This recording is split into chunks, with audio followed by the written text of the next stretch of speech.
La escisión societaria en el derecho argentino. ¿Qué es la escisión societaria?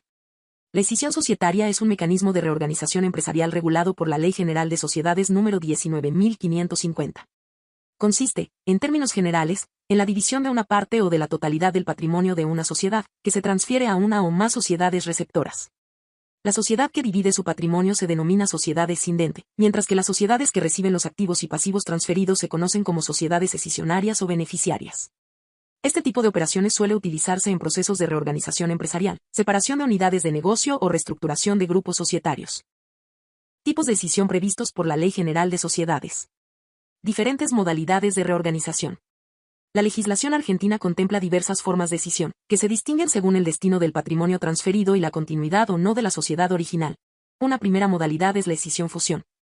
¿Qué ocurre cuando una sociedad transfiere parte de su patrimonio para fusionarlo con otra sociedad existente o para integrarse con otras sociedades en la creación de una nueva? También existe la escisión-incorporación, en la que una sociedad transfiere parte de su patrimonio a otra sociedad ya existente, incorporándose ese patrimonio a la estructura de la sociedad receptora. Otra variante es la escisión propiamente dicha, que se produce cuando la sociedad escindente destina una parte de su patrimonio a la creación de una o más sociedades nuevas. Finalmente, la escisión-división implica que la sociedad original se disuelve sin liquidarse, y todo su patrimonio se distribuye entre nuevas sociedades que continúan las actividades. En las primeras tres modalidades la sociedad escindente continúa existiendo, mientras que en la última desaparece como consecuencia de la reorganización. ¿Cómo se realiza una escisión societaria? El proyecto de escisión. El proceso comienza con la elaboración de un proyecto de escisión por parte de los administradores de la sociedad. Este documento debe detallar los fundamentos de la operación, el alcance patrimonial de la reorganización y los efectos que tendrá para socios y acreedores. Dentro de este proyecto también se incluye un balance especial, que identifica los activos y pasivos que serán transferidos a las sociedades beneficiarias. Aprobación y protección de terceros. Una vez elaborado el proyecto, debe ser aprobado por la Asamblea de Socios o Accionistas, con las mayorías exigidas para modificar el estatuto social. Posteriormente se abre una etapa destinada a proteger los derechos de los acreedores. La ley otorga a los acreedores un derecho de oposición frente a la escisión, que puede ejercerse dentro del plazo legal luego de la publicación del proyecto. Si un acreedor formula oposición, la operación no puede ejecutarse hasta que su crédito sea satisfecho o adecuadamente garantizado. Inscripción registral.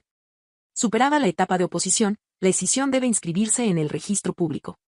Esta inscripción es fundamental porque es el acto que otorga eficacia frente a terceros a la reorganización societaria. Efectos jurídicos de la escisión.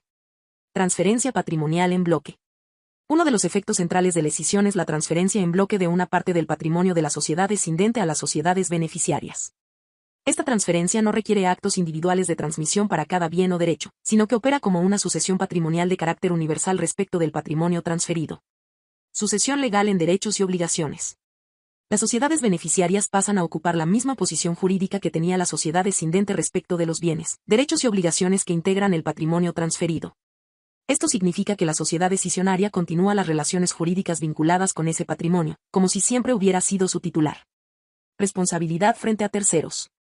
La Ley General de Sociedades también establece un régimen de responsabilidad solidaria entre las sociedades involucradas respecto de determinadas obligaciones.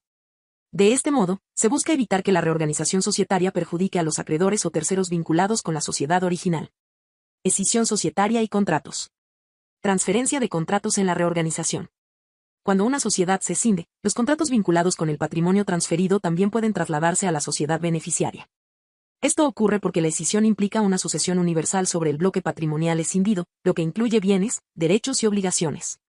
En consecuencia, los contratos relacionados con la unidad de negocio transferida pasan a ser ejecutados por la sociedad escisionaria. Situaciones de incertidumbre.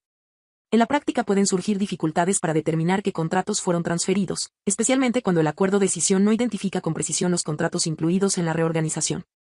Estas situaciones suelen presentarse cuando la sociedad escindente continúa desarrollando actividades similares a las transferidas o cuando un contrato se vincula con varias unidades de negocio al mismo tiempo. Por esta razón, en la práctica societaria se recomienda que el acuerdo de escisión incluya un listado claro y detallado de los contratos que se transfieren a cada sociedad beneficiaria. Escisión y continuidad de los contratos. Contratos en curso de ejecución. Cuando un contrato forma parte del patrimonio transferido, su ejecución continúa con la sociedad beneficiaria. En estos casos, la transferencia se produce automáticamente con la inscripción de la escisión, sin necesidad de aplicar el régimen general de cesión de posición contractual previsto en el Código Civil y Comercial. Esto ocurre porque la escisión opera como una sucesión legal prevista por la ley societaria, que desplaza las reglas generales aplicables a las cesiones contractuales. Contratos ya finalizados.